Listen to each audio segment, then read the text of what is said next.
नमस्कार दोस्तों, आज हम बात करेंगे इंडिया की फाइनेंस मिनिस्टर निर्मला सीतारमण जी द्वारा बताए गए इकोनॉमिक पैकेज के बारे में और ये एमएसएमईज की कैसे मदद करेगा। ये इकोनॉमिक पैकेज बहुत बड़ा पैकेज है और एमएसएमईज की पूरी डेफिनेशन चेंज हो गई है आज। सबसे पहले जानते हैं कि एमएसएमई की डेफिनेशन क्या है, कितना इन्वेस्टमेंट होना ज़रूरी है और क्या नई चीज़ जुड़ी है जो कि एमएसएमई को डिफाइन करती है। एमएसएमई होती हैं माइक्रो स्मॉल मीडियम एंटरप्राइजेस। इसको एक चार्ट से कंपेयर करेंगे और समझेंगे कि एमएसएमई क्या है। एमएसएमई बहुत इंपॉर्टेंट रोल प्ले करती है इंडिया की इकोनॉमी में, क्योंकि बहुत सारे छोटे बिजनेसेस, स्मॉल बिजनेसेस, ये सब इंडिया की जीडीपी में बहुत कंट्रीब्यूट करते हैं। तो उन्होंने अब की बार डायरेक्टली उनको बेनिफिट दिया है। सबसे पहले बात करेंगे माइक्रो एंटरप्राइजेस की। माइक्रो एंटरप्राइजेस कौन सी हैं? जिनका इन्वेस्टमेंट 1 करोड़ या 1 करोड़ से कम है और उनका टर्नओवर 5 करोड़ या 5 करोड़ से कम है, वो अब से माइक्रो एंटरप्राइजेस हैं। स्मॉल एंटरप्राइजेस की बात करेंगे। स्मॉल एंटरप्राइजेस हैं जिनका इन्वेस्टमेंट 10 करोड़ से कम है और उनका टर्नओवर 50 करोड़ से कम है, वो सारी एंटरप्राइजेस स्मॉल एंटरप्राइजेस हैं। और मीडियम एंटरप्राइजेस कौन सी हैं? जिनका इन्वेस्टमेंट 20 करोड़ से कम है और जिनका टर्नओवर 100 करोड़ से कम है, वो एंटरप्राइजेस मीडियम एंटरप्राइजेस हैं।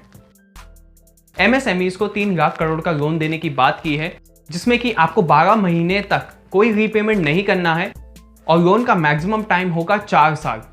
तो मेरे हिसाब से ये बहुत बड़ी मदद है छोटे बिजनेसेस की और ये ग्रो करने में बहुत मदद करेगी। इनफैक्ट बहुत सारी जॉब्स भी बच जाएंगी जो छोटे सेक्टर्स में एम्प्लॉयड हैं लोग।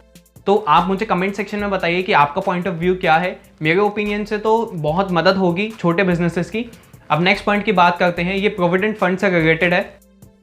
उन कंपनीज को बहुत फ़ायदा होगा जिनके पास 100 एम्प्लॉयज़ हैं या 100 एम्प्लॉयज़ से कम हैं, और जो लोग सैलरी 15,000 से कम कमा गए हैं उनको पीएफ गवर्नमेंट देगी उनके अकाउंट में। और जो स्टैट्यूटरी प्रोविडेंट था वो 12% से रिड्यूस करके 10% किया है, जिससे कि अब कंपनीज के हाथ में पैसा होगा और वो जॉब्स पे लोगों को रख पाएंगी, बैंकरप्ट नहीं होंगी कंपनीज। तो मेरे हिसाब से तो कंपनीज के पास अब पैसा बचेगा और इंडिया की इकोनॉमिक कंडीशन बेटर हो सकती है। अब नेक्स्ट पॉइंट है नॉन टैक्स पेयर्स के लिए।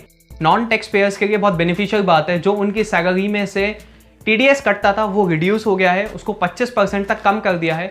एक एग्जाम्पल से समझते हैं। अगर आपकी सैलरी में से 1000 रुपये कटते थे तो अब सिर्फ 750 रुपये कटेंगे, तो आप थोड़े पैसे ज़्यादा ले जा पाएंगे अपने घर पे, और जो कि हो सकता है लोगों की मदद करेगा। उनके हाथ में थोड़ा सा पैसा एक्स्ट्रा रहेगा, लिक्विडिटी में मदद करेगा।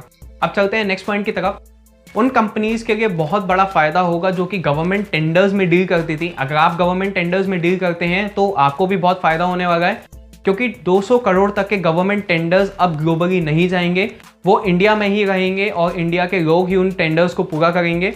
तो देखते हैं क्या मदद मिलती है, क्या होता है आगे आने वाले टाइम में। आपका क्या ओपिनियन है कि इकोनॉमी ग्रो करेगी या नहीं इंडिया की? क्या वही उस फेज में रहेगी?